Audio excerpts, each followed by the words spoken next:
Xin chào mọi người, hôm nay mình chia sẻ mọi người cách làm giàn đứng cho tất cả các loại dây leo bằng sợi xe nông nghiệp. Giàn đứng thì có nhiều cách làm lắm, tùy theo vị trí mình trồng cây mà có cách bố trí giàn đứng sao cho phù hợp. Làm giàn bằng cây hay làm giàn bằng dây đều có ưu và nhược điểm của nó.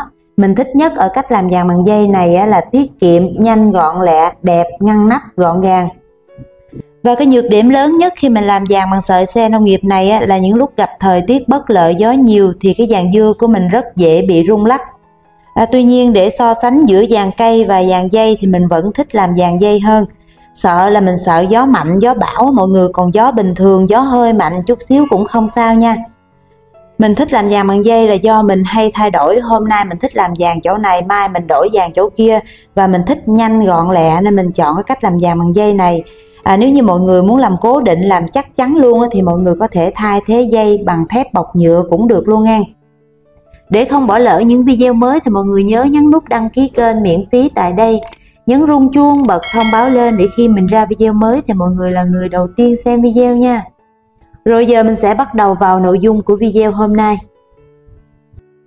Để làm được giàn đứng thì đầu tiên mình cần có một cuộn sợi xe nông nghiệp. Sợi xe nông nghiệp hay còn gọi là dây nhà màng, dây nhà kính. Sợi xe là cái sợi dạng tròn không có góc cạnh. Khi mình quấn cái sợi xe này vào trong cái dây dưa của mình thì không có lo là cái sợi xe này nó cắt đứt cái dây dưa non mềm của mình nha. Ở đây mình quay gần cho mọi người xem nè. Đó, bên trong cái sợi xe nông nghiệp nó có rất là nhiều cái dây nhỏ người ta quấn lại với nhau, cuộn tròn lại thành một cái sợi xe nông nghiệp. Và cái sợi xe nông nghiệp này cái độ bền nó rất là cao. Thường thì một cái dây xe này mình căng lên làm giàn thì mình sẽ sử dụng được 2 mùa nha, là 2 năm đó mọi người. Vì là cái sợi xe này nó không có góc cạnh nên nó không thể cắt đứt cái dây dưa được, kể cả cái đoạn ngọn dưa non mềm thì nó cũng không cắt được nha mọi người. Và mình thấy có rất nhiều bạn dùng cái dây ni lông thay thế cho cái dây xe này nè.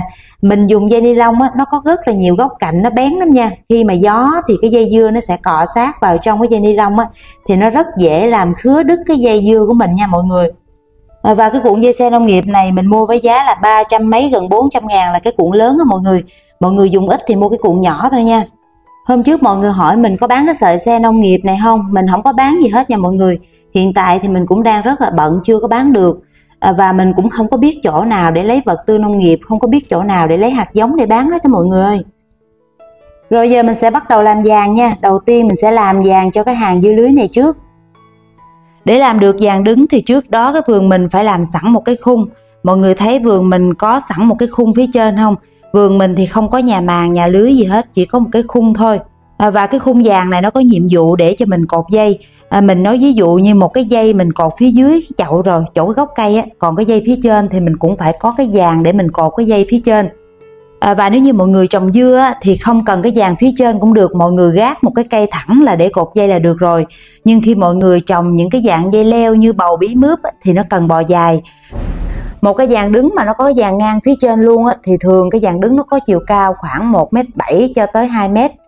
Nếu như vườn nhà bạn không có cái giàn ngang phía trên mà có cái giàn đứng thôi mà mình chỉ muốn trồng dưa lưới thôi thì cây dưa lưới nó cũng cao khoảng tầm 2m tới 2m50. Mình không cần cái giàn ngang phía trên cũng được, vì cây dưa lưới nó cao tầm 2m50 thì mình cũng đã bấm ngọn nó rồi. Còn với cây bí, cây mướp hay là những cái dây leo nào nó có cái độ dài khoảng tầm 7-8m, 5-6m thì sau khi nó bò hết cái giàn đứng rồi nó sẽ chuyển sang bò ngang, thì bắt buộc mọi người phía trên phải làm một cái giàn ngang để trồng được tất cả các loại cây. Cái giàn này mình làm lâu rồi, hồi lúc mình mới bắt đầu trồng cây do không biết nên mình làm cái giàn hơi cao. Sau này khi biết rồi thì mình đã hạ thấp cái giàn xuống. Đầu tiên thì mọi người thấy cái giàn cao phía trên không? Cái giàn đó là mình không có dùng nữa nha, mình hạ thấp cái giàn xuống. Cái giàn mà chỗ cái dây đang bò đó là mình lấy cái giàn đó, còn phía trên thì mình bỏ. Và đây là bên hông của vườn nè. Xung quanh vườn thì từ chiều ngang cho tới chiều dọc, chiều nào mình cũng làm một cây sắt dài như vậy ngang. Cái thanh sắt ngang này nó vừa làm khung, vừa là cái chỗ để mình cột dây vô. Thường thì cái dây cột dưa, cái đầu dưới mình sẽ cột vô gốc cây dưa và cái đầu phía trên mình sẽ cột vô cái thanh sắt này. Và khi cây dưa có trái mình cũng cột cái trái vào trong cái thanh sắt này luôn nha. Mình treo trái từ dây dưa lên cái thanh sắt này để nó gánh cái trọng lượng của trái dưa đó mọi người.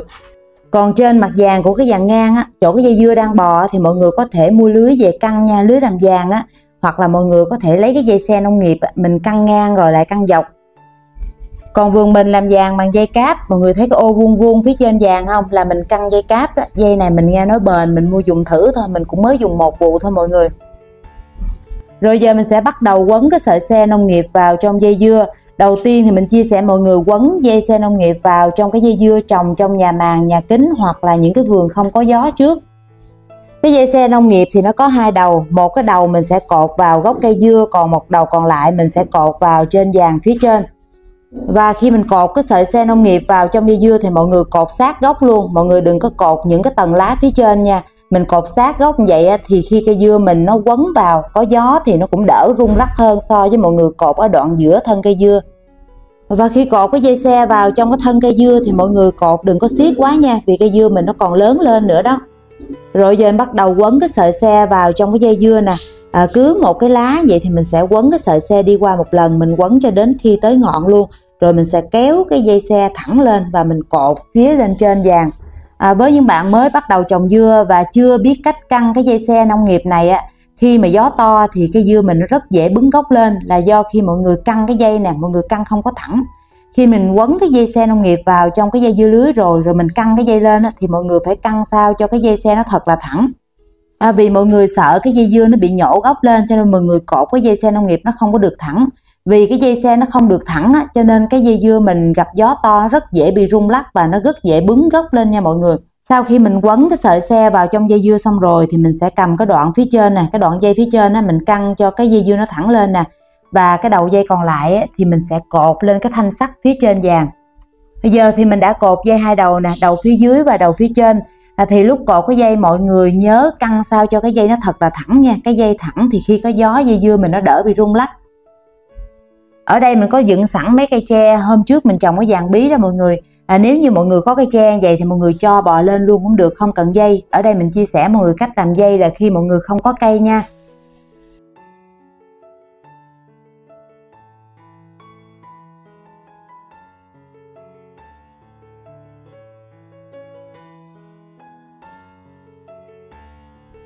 Rồi với những vườn dưa mà gió nhiều như vườn của mình á, thay vì mình cột dây vào trong gốc cây dưa thì mọi người cột vào trong chậu nha.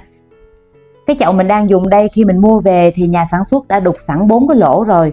Và khi mình cột dây thì mọi người cột một dây vào trong lỗ chậu và một dây phía lên trên. Cứ như vậy mà mình quấn dây dưa vào thôi. Và nếu như cái chậu nhà mọi người không có lỗ sẵn thì mọi người có thể lấy mũi kéo để đục cũng được luôn nha. Cái dây dưa mình nằm chỗ nào thì mình sẽ đục lỗ chỗ đó. Khi mọi người căng cái dây xe nó thẳng tưng luôn á, thì khi có gió thì cái lá nó rung lắc thôi, chứ cái thân dây dưa nó không có rung lắc nha. Mình sợ cái thân dây dưa nó rung lắc, nó ảnh hưởng tới cái cổ rễ của cây dưa. Còn cái lá rung lắc nhẹ thì cũng không sao nha mọi người. Sau khi mình căng được một sợi dây từ chậu lên đến vàng rồi thì mình sẽ cho cái dây dưa nó nghiêng qua và mình quấn vào trong cái dây đó luôn. Còn nếu như cái dây dưa mình nó nằm xa quá, mình trồng xa quá, xa cái dây quá mình không quấn được á, thì mọi người cũng có thể lấy một cái sợi xe nè quấn xung quanh để dìu cho cái dây dưa nó đi qua bên cái dây xe mà không bị gãy cái dây dưa của mình. Còn những cái dây dưa nào nó nằm gần cái dây xe thì mọi người cứ như vậy mà bắt nhịp cho dây dưa bò lên thôi. Dây bò tới đâu thì mình sẽ quấn ngọn vào tới đó. Còn với những hàng chậu mà mình để sát nhau, hai cây dưa nằm sát nhau, bên này một cây bên kia một cây, mọi người thấy không? Thì ở cái đoạn giữa hai cây dưa này mình sẽ làm hai cái dây xe nông nghiệp và mình cột thẳng lên. Và hai cái dây xe đó mình sẽ cột thành hình chữ V. Mà vì sao mình không cột cho hai cái dây xe nó thẳng lên mà mình phải cột hình chữ V như vậy? Vì cây dưa nó cần có độ thông thoáng để cây đỡ bị mầm bệnh đó. Nên mình cột làm sao mà khi cây dưa nó bò dài lên thì nó sẽ chia hai cái phần ngọn dưa ra. Hai cái ngọn dưa nó đừng có dính chùm lại thì nó sẽ đỡ bị sâu bệnh. Và nếu như cùng một chỗ mình cột cho một cái dây xe bò lên để cho hai cái dây dưa nó bò chung vào một cái dây xe thì cũng được. Và khi mình cho hai cái dây dưa nó bò chung chỗ vậy thì lá sẽ chồng lên lá và lá chen lá rất là chật chội. Với những chỗ trồng dưa mà chật chội như vậy thì mầm bệnh nó sẽ tấn công và nó ẩn nấp trong những cái lá dưa đó rất là nhiều. Để cây dưa nó quang hợp được dinh dưỡng tốt thì cái lá dưa nó phải đón nhận ánh nắng mặt trời. Cái diện tích lá dưa càng lớn thì nó nhận được nhiều ánh nắng hơn, nó sẽ quang hợp được nhiều dinh dưỡng hơn.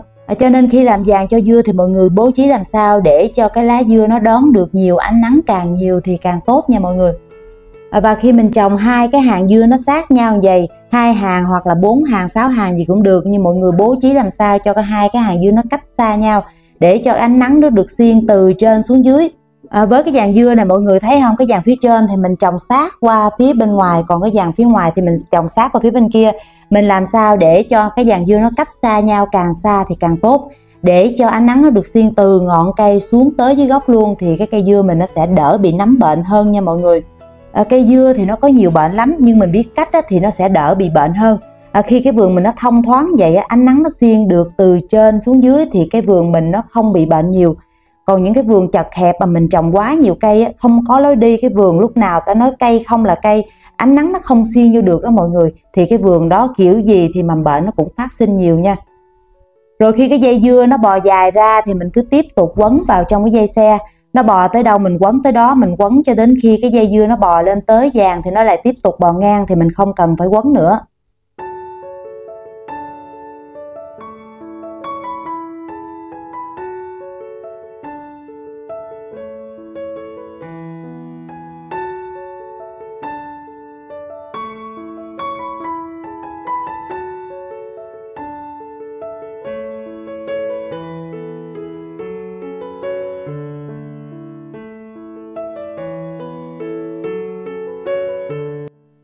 Giờ cây dưa của mình đã ra được rất nhiều trái nhỏ, mình sẽ tiến hành chọn trái và cắt ngọn dưa. Và cách trồng cây dưa thì mình cũng đã có video chia sẻ rất là chi tiết rồi. Bạn nào chưa xem thì cuối video này mình sẽ để video cách trồng dưa ở đó. Ai chưa xem thì xem lại video đó giúp mình nghe. Rồi khi trái dưa đạt trọng lượng tầm 100 đến 200 gram thì mình cũng tranh thủ treo trái dưa lên. Cách treo thì mọi người dùng cái dây dù á, cái dây gì cũng được mà nó mềm mà nó dai, nó chịu được cái sức nặng của trái dưa thì mình dùng được hết nha. Cái dây màu cam mình đang dùng đây là mình mua chỗ vật tư may mặc á, cái chỗ mà người ta bán chỉ len đó mọi người. Mua cái sợi len nào nó to, nó dày mà nó có cái độ dai, nó chịu được cái sức nặng trái dưa thì mình dùng được hết nha. Treo quả dưa này thì nó có nhiều cách lắm. Ngoài ra thì mọi người có thể làm giỏ treo dưa cũng được. Hôm trước mình có video chia sẻ cách làm giỏ treo trái dưa rồi đó mọi người. Để tránh bị côn trùng cũng như là ruồi vàng hút chích trái dưa thì trong suốt quá trình trái dưa lớn lên mình phải bao trái lại nha. Sau thụ phấn thì mình bắt đầu bao được rồi, và mình bao cho đến khi thu hoạch luôn. Cách thụ phấn sao cho cây dưa lưới được ra trái đồng loạt, cách bón phân, phun phòng bệnh sao cho an toàn và hiệu quả thì trong những video trước mình đã chia sẻ rất tỉ mỉ và chi tiết rồi. Có cái đoạn này hồi nãy mình chia sẻ thiếu, bây giờ mình chia sẻ thêm nè. Là cái giàn của mình á, nó có chiều cao là khoảng hơn 2 mét. Tính từ mặt chậu lên tới giàn á, là nó cao khoảng 1,7 m. Và khi mình làm giàn á, thì mình làm sao cho nó phù hợp với cái người làm vườn. Mình nói ví dụ như mình cao 1,63 m thì mình làm cái giàn tính từ mặt đất lên tới giàn á, thì cao khoảng hơn 2 mét một chút thôi. Để khi mình thò tay lên mình cắt lá dưa hay mình làm cái gì trên cái giàn mọi người thì nó vừa cái tầm với của mình. Mình làm cái giàn nó cao quá thì mình thò tay không tới, mỗi lần mình cắt lá dưa hay mình làm gì trên giàn mình bắt ghế mình leo lên leo xuống là chóng mặt luôn, làm rất là mệt. Rồi khi mình làm cái kệ để mình để chậu lên á, thì mình làm sao cũng phù hợp với cái người làm vườn. Mình đứng sao cho nó ngang ngang thôi, đừng cao quá cũng đừng thấp quá. Cái chậu mà nó thấp quá mình khom lưng xuống mình xới trộn nó rất là đau lưng. Còn cái chậu mà nó cao quá mình với cũng rất là mỏi tay. Video tới mình chia sẻ mọi người cách trồng rau muống nhanh. Chưa tới 1 tháng thì mình đã có rau muống để thu hoạch rồi. Và khi thu hoạch rau muống xong thì mình chia sẻ mọi người cách chăm sóc cây rau muống để mình có thu hoạch hoài, trồng một lần mà thu hoạch cả năm luôn nha mọi người. Rồi video của mình tới đây cũng dài rồi, mình xin tạm dừng video tại đây. Mình hy vọng là mọi người sẽ thích video hôm nay cũng như là thích cách chia sẻ của mình. Mọi ý kiến đóng góp và thắc mắc thì mọi người hãy để hết cái phần bình luận, mình sẽ dành thời gian sớm nhất để trả lời. Mình xin cảm ơn tất cả mọi người đã dành thời gian xem hết video. Hẹn gặp lại mọi người trong những video mới đầy đủ và chi tiết hơn.